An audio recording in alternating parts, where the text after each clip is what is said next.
Terima kasih Anda masih bersama kami di Sapa Indonesia Pagi. Saudara, kita masih membahas soal politik ala jembatan Presiden Joko Widodo. Apakah ini merupakan upaya untuk mengamankan pemerintahan Prabowo Gibran?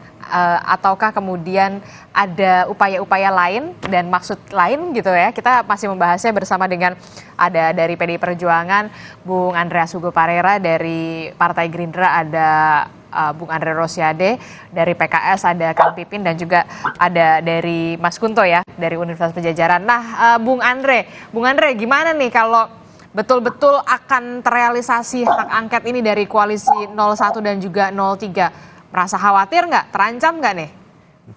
Jadi begini Adis, jadi kalau mengutip kalimat Pak Mahfud yang viral berapa tahun yang lalu ya, kita semua tahu bahwa yang kalah cenderung menyalahkan KPU, yang kalah cenderung menuduh yang menang curang. Itu sudah hal yang lumrah. Tapi kan masyarakat kan punya nurani, bisa melihat bahwa pemilu hari ini, pemilu saat ini berjalan dengan baik ya. Masyarakat datang ke TPS dengan riang dan gembira, tidak ada gangguan satupun, ya, tidak ada intimidasi satupun. Ya, proses pemilu ini berjalan dengan baik dan lancar. Dan diapresiasi karena yang ada di luar negeri melihat proses ini berjalan sangat baik. Karena kan bukan hanya saksi-saksi dari partai politik, saksi-saksi dari masing-masing kandidat, tapi seluruh rakyat juga mengawasi, termasuk juga perwakilan-perwakilan dari berbagai lembaga asing dan juga masyarakat negara-negara lain gitu loh. Dan melihat proses pemilu kita ini berjalan dengan sangat baik. Nah, kalau ada ketidakpuasan ya hal yang wajar dari yang kalah ya. Tentu mereka akan menggunakan hak-hak konstitusi mereka, mulai menggugat, melaporkan ke Bawaslu, atau menggugat ke MK, atau ada wacana hak angket itu. Ya itu hal-hal yang wajar, tapi masyarakat kan tahu bahwa opini, narasi, TSM yang disebut tadi kan itu narasi-narasi penyesatan. Karena masyarakat mengetahui bahwa pemilu ini berjalan dengan baik dan normal. Bahkan sekarang kalau kita lihat, kita rasakan dan kita ke lapangan langsung, itu perhitungan manual di kecamatan pun berjalan dengan sangat baik dan situasi sangat kondusif. Kalau ada yang dibilang oleh Pipin tadi ada proses penggelembungan. Tapi kan proses penghitungan sekarang lagi dihentikan dulu sementara karena Sirekapnya masih bermasalah, Bung Andre. Sirekap itu kan kesalahannya ada di KPU, IT-nya KPU. Silakan Komisi 2 nanti memanggil KPU dan menyelidiki. Saya rasa tidak ada masalah. Nah, yang jelas kan perhitungan manual sedang berjalan. Kita awasi sama-sama. Nah, kalau ada isu penggelembungan itu, saya cenderung melihat, saya ini bukan juru bicara doang ya. Saya ini ketua Partai Gerindra Sumatera Barat, ketua tim kampanye daerah. Saya orang lapangan, saya melihat kondisi bahwa yang disampaikan Pipin ada proses penggelembungan itu permainan antar caleg. Yang saya lihat, saya analisis. Bung Andre? Bukan ada, tidak ada urusan soal pilpres, Adisti. Jadi ini soal pencalekan, permainan antar caleg, kompetisi antar caleg gitu loh. Yang merasa mungkin suaranya kurang, mulai lobby kanan kiri, kasak kusuk kanan kiri. Tapi kalau pilpres semua normal dan baik-baik saja gitu loh. Apalagi apalagi kita tahu jarak suara begitu besar. Yang nomor 02 57%, yang 01 mohon maaf hanya 24%, yang 03 mohon maaf hanya 17%. Jadi kita hormatilah hak rakyat menentukan pilihan. Jangan sampai orang yang kalah, yang minoritas memaksakan kehendak dengan melakukan narasi-narasi yang sesat, TSM, tapi nggak ada buktinya gitu loh. Karena saya kan pengalaman juga berkoalisi dengan teman-teman Pipin ini. Cara TSM, tapi setelah diminta buktinya, datanya, ternyata. Ya kan Anda juga waktu itu juga. Dua kali kita tidak membuktikan di Mahkamah Konstitusi. Jadi menurut saya, tapi itu hak yang kita hormati, monggo silahkan. Tapi yang perlu saya garis bawahi, pemilu ini berjalan dengan baik, rakyat sangat bahagia, rakyat sudah menentukan pilihan, jangan sampai ya suaranya kecil memaksakan kehendak dan mohon maaf, silakan untuk menggunakan hak konstitusi. Tapi saran saya jangan sampai masyarakat di bawah kita panas-panasin. Baik. Monggo, Oke. silakan Oke, Bung Andre. hak-haknya dipergunakan, tapi kita jaga situasi masyarakat di bawah kondusif, karena perhitungan manual pun di bawah sangat kondusif, sangat baik. Gitu. Baik. Yang ramai ini kan si rekap ini, Kang Pipin, yang bikin kita semua. silakan Kang Pipin menanggapi respon dari Bung Andre, sesama dulu rekan koalisi 5 tahun yang lalu, ini gimana nih? Ya. Mungkin Bang Andre pura-pura lupa atau bagaimana ya. 2019 itu kan Bang Andre termasuk kubunya dan saya itu bagian dari waktu itu bagaimana proses kecurangan yang juga disebutkan oleh Bang Andre sebagai TSM. Dan juga sampai yang marah-marah memprovokasi waktu 2019 juga langsung Pak Prabowo yang menyebutkan bahwa lembaga survei itu para pembohong. Dan juga yang marah-marah tentang politisasi bansos 2018-2019 juga Bang Andre sebetulnya. Jadi dan kemudian memobilisasi massa untuk melakukan perlawanan juga adalah kubunya Bung Andre. Jadi maksud saya adalah terkadang orang yang saat ini terkadang lupa bagaimana dulu proses di 2019. Makanya saya sangat sedih sekali ya melihat fenomena di antara kita ini tutup mata terhadap proses kecurangan. Kami sangat memahami dalam pertarungan kompetisi. Saya sebutkan ini bukan perang, tapi kompetisi.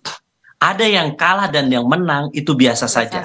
Tetapi yang menjadi persoalan adalah ketika orang yang menang terus menggunakan segala cara, menghalalkan segala cara, menyabet semua peraturan, mengambil keuntungan dengan menggunakan fasilitas negara, program negara berupa bansos yang nilainya sampai ratusan triliun, dan kemudian memobilisasi aparatur negara untuk mengintimidasi, untuk mengarahkan pilihan.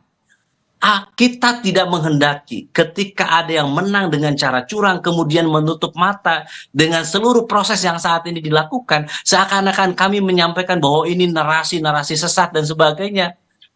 How come? Bagaimana kita cara bernegara seperti ini gitu? Dan ketika memang ada cara-cara hak angket, cara-cara konstitusional untuk melakukan penyidikan di DPR RI, apakah ini bisa dilakukan atau tidak, kita gunakan itu cara-cara konstitusional. Dan kita ingin, bagaimana kita merasa bahwa ini pemilu oke-oke saja, baik-baik saja. Kemudian tiba-tiba harus dihentikan proses penghitungan, berarti ada sesuatu yang salah, yang saat ini kita saksikan bersama. Jadi di antara kita sudah merasa unggul padahal KPU belum mengumumkan, kemudian kita merasa bahwa sudah menjadi pemenang, terus kemudian kita berpikir sudah bagi-bagi kekuasaan dan sebagainya, padahal KPU belum mengumumkan. Saya ingin mengatakan, ayo kita bareng-bareng semua melihat ya proses-proses yang terjadi pelanggaran, kecurangan seluruh rakyat Indonesia. Ayo kita merefleksikan apakah sudah benar atau tidak yang sudah kita jalankan saat ini. Ketika siapapun yang menang, saya katakan siapapun yang menang, kalau menangnya bermartabat, tidak menghalalkan segala cara, kita akan terima legowo. Tetapi kalau kemenangan yang didapatkan hasilnya para pemilihnya banyak, tetapi di situ menggunakan fasilitas negara, program bansos, di situ juga menggunakan aparat untuk mengerahkan pilihan, dan di situ juga money politik di mana-mana. Dan kemudian saat ini KPU juga tidak bisa melakukan banyak kesalahan dan kekurangan di mana-mana. Apakah kita akan berdiam diri? Baik Kang Pipin. Saya kira inilah menjadi konsentrasi kita. Respon Boleh Anda. saya jawab itu, Adisti? Silakan singkat saja Bung Andre, karena waktu kita. Jadi gini, kami tidak pernah melarang hak konstitusi Pipin dan kawan-kawan untuk menggugat. Itu silakan. Jadi kita tidak ada melarang. Yang kita himbau adalah jangan kita ngompor-ngomporin rakyat. Nah, Pak Prabowo, sebentar, gantian dong. Anda bicara. Kita mengompori masyarakat. Ya. Siapa yang mengompori masyarakat, Bung Andre? Sebentar Bang Andreas, itu yang harapan kita. Silakan menggunakan hak konstitusi untuk melaporkan. Kalau yang tidak puas, silakan lapor ke Bawaslu. Kalau yang sudah ada jalurnya masing-masing ya. Mbak Adisti. Baik, sebentar. Abang bicara tadi saya nggak cegat. Ini gantian dong kita bicara. Mari kita belajar berdemokrasi, gitu loh. Nah, menurut saya silakan itu dilakukan, ya. Buktikan. Tapi saya ingin menjelaskan ke Pipin ya, Di 2019 Pak Prabowo dari awal sudah melarang pendukungnya untuk turun ke lapangan. Tapi memang ada pihak di kelompok pendukung Pak Prabowo yang ingin mengumumkan turun ke lapangan. Sehingga akhirnya Pak Prabowo langsung datang ke Bawaslu yang meminta pendukungnya pulang. Oke. Ya, meminta pendukung pulang itu harus dipahami. Memang ada kelompok di kelompok pendukungnya yang Ya, itu di 2019 ya, Bang Ya, Andre. Pak Prabowo Ya, langsung ke lapangan. 2019 kan. Ya, Pak Prabowo turun ke lapangan langsung menyuruh dan meminta pendukungnya pulang. Oke. Waktu di MK kita menggugat, Pak Prabowo sudah menyampaikan dan melarang pendukungnya untuk turun ke jalanan selama proses di MK. Oke. Mari kita dari televisi, tapi memang ada kelompok pendukung Pak Prabowo di 2019 Oke, baik Bung Andre. yang memang doyan turun ke lapangan. Oke. Oke, baik. Terima Bang, itu kita fakta. tangkap Bung Kita Andreas. sudah Oke. mengimbau untuk tidak turun ke lapangan. Kita gunakan hak-hak konstitusi kita Oke, sesuai baik. dengan aturannya. Oke, oke. Sehingga pemilu bisa berjalan dengan baik, tapi proses gugatan juga bisa berjalan dengan baik. Oke, Intinya Bung Andreas Hugo, ada respon Anda soal ini? Saya kira Bu, kita tidak mengompori apa yang proses yang berjalan ini. Cuma ya tadi seperti apa yang dikatakan oleh Bung Pipin juga bahwa ada hal-hal yang dalam catatan peristiwa-peristiwa baik dari sebelum ketika hari H dan pasca pemilu yang sedang berlangsung dalam proses penghitungan sekarang ini yang harus menjadi perhatian kita gitu. Nah, salah satu contoh konkret apa yang disampaikan oleh Presiden sendiri bahwa beliau akan cawe-cawe dan kemudian juga tidak harus netral di dalam proses pemilu, dan itu yang dia buktikan sendiri dengan melakukan itu di dalam pelaksanaannya gitu. Jadi saya kira proses ini penting untuk menjadi catatan di dalam ya pelaksanaan pemilu. Nanti kita lihat melalui jalan konstitusi gitu. Itu bisa ya salah satunya seperti apa yang diusulkan oleh Mas Ganjar bahwa proses melalui hak inisiatif, hak angket itu bisa dilakukan gitu. Jadi ya yang penting adalah kita tidak terlalu pagi memberikan legitimasi legalisasi terhadap proses yang sedang berjalan ini gitu. Oke. Dengan membentuk opini-opini bahwa ya ada koalisi dan oposisi, karena ketika bicara tentang koalisi dan oposisi adalah ya pada saat yang sama kita memberikan legalisasi dan legitimasi terhadap proses yang berjalan gitu. Oke. Kalau dari PDI Perjuangan sendiri kan kita melihat ya di dalam pemerintahan dan di luar pemerintahan itu sama-sama terhormat ya. Kalau dari sikap politik PDI Perjuangan sendiri, kalau saya melihat tak masalah begitu kalau jika nantinya menjadi bagian dari mengawasi pemerintahan atau seperti apa? Sudah ada. Kita tidak bicara dulu soal itu, Mbak Adisti. Karena ketika kita bicara itu adalah kita memberikan legitimasi, legalisasi terlalu dini terhadap proses yang sedang berjalan dengan berbagai catatan tadi gitu. Kita selesaikan dulu itu. Gitu. Oke, baik. Mas Kunto, Anda membacanya seperti apa ini soal perbincangan dari ketiga Bung Andre, Bung Andreas, kemudian Kang Pipin? Apakah kemudian politik jembatan ala Jokowi ini bisa mampu untuk menggerus oposisi ataukah memang masih terlalu dini sebenarnya? Ya, saya akan ikut mengamini para narasumber kita yang terhormat bahwa proses rekapitulasi sedang berlangsung. Betul. Jadi kita hormati itu. Belum ada pemenang definitif, belum ada yang kalah, berarti juga belum ada oposisi gitu kan, belum ada koalisi pemerintahan. Jadi itu yang harus kita pegang dulu gitu. Tapi kalau untuk mengomentari Pak Jokowi dan pertemuannya dengan Pak Surya Paloh gitu kan, kita kan juga bisa kembali bahkan Pak Jokowi dan Pak Surya Paloh ketemu terus tiba-tiba wakil presidennya Pak Anies jadi Caimin kan gitu kan. Jadi ada sejarah itu yang kita juga harus pertimbangkan. Dan menurut saya kita tunggu saja pasti dalam waktu dekat akan ada pertemuan-pertemuan ketum partai gitu kan. Nah nanti kita dengan presiden? Tidak, mereka saling bertemu. Misalnya apakah nanti Bu Megawati akan ketemu Pak Surya Paloh, nah itu kita tunggu tuh. Karena berarti ceritanya akan jadi lain narasinya kan gitu. Bedanya akan ada perbedaan lagi gitu. Betul, kita akan juga berspekulasi lagi apakah benar akan ada hak angket, apakah benar koalisi 03 bergabung dengan koalisi 01 untuk di luar parlemen. Kita akan terus berspekulasi terus gitu kan, dan menurut saya itu akan menghabiskan energi kita. Lebih baik kita fokus pada proses rekapitulasi ini dan mengawasi sehingga pemilu ini punya legitimasi yang baik, Mbak. Gitu menurut saya.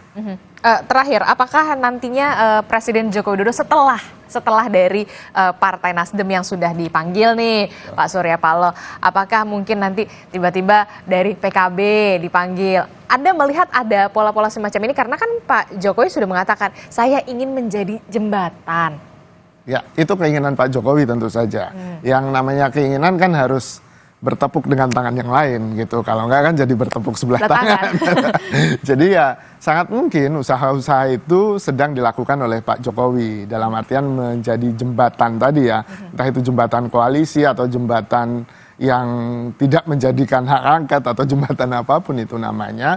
Tapi paling tidak jembatan ini berusaha dibangun, ya kan? Dan ya saya tidak memastikan, tapi kemungkinan besar akan ada misalnya pertemuan Pak Jokowi dengan ketum-ketum partai dari koalisi 01 maupun 03. Tapi saya nggak. Masuk dengan PDI Perjuangan? Ya, usaha itu kan sudah ada. Bahkan Pak Jokowi bilang minta tolong ke Sri Sultan Hamengkubuwono. Apakah akan terwujud? Itu pertanyaannya. Nah, itu pertanyaan kita juga, Mbak. Karena saya bukan Bu Mega, saya juga juga Pak Jokowi. Jadi saya nggak tahu apakah akan terwujud atau tidak. Tapi kalau saya sih demi persatuan bangsa ya, dan tidak kemudian menafikan bahwa ada proses rekapitulasi yang sedang berjalan dan itu juga harus diawasi. Pertemuan-pertemuan elit ini bagus asal kemudian tidak jadi menafikan kepentingan masyarakat yang lebih banyak. Niatnya baik gitu ya untuk sebagai jembatan, tapi apakah ada jembatan lain? Itu yang kemudian jadi pertanyaannya dong. Betul. Ya sangat mungkin gitu kan, makanya tadi sangat mungkin ketua-ketua partai yang lain pun juga akan bertemu gitu. Tapi mereka pasti sekarang sedang fokus pada rekapitulasi. Seperti tadi kata Bang Andre bilang kan, perpindahan suara itu sangat mungkin dari satu caleg ke caleg lain. Jadi ini harus ngawasin, makanya bapak-bapak ini sedang ada di dapil masing-masing untuk mengawasi rekapitulasi gitu kan. Dan terutama caleg ya, terutama pilihan legislatif gitu. Dan menurut saya ini fokus mereka hari ini, fokus politisi yang sedang berjuang ke Senayan gitu kan. Kalau ini kemudian diganggu dengan yang lain, tentu saja akan akhirnya problemnya akan muncul banyak, Mbak. Satu, legitimasi politik tentang pemilu juga akan bermasalah gitu kan. Tadi kita tidak berharap apa yang terjadi di 2019 terjadi lagi di 2024 yang memakan korban jiwa, itu sangat-sangat kalau bisa tidak terjadi lah, Mbak. Gitu.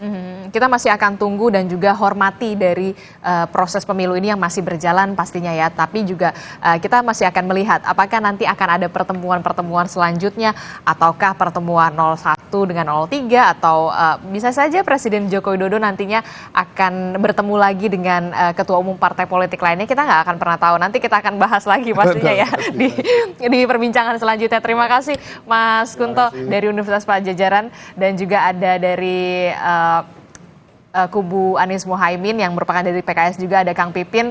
Terima kasih Kang Pipin. Kemudian juga dari Partai Gerindra juga Bang Andre Rosiade, terima kasih. Dan juga dari PDI Perjuangan Bung Andreas Hugo Parera, terima kasih sudah bergabung bersama kami. Bapak-bapak semua sehat-sehat selalu, lancar semuanya pokoknya ya. Amin. Terima kasih.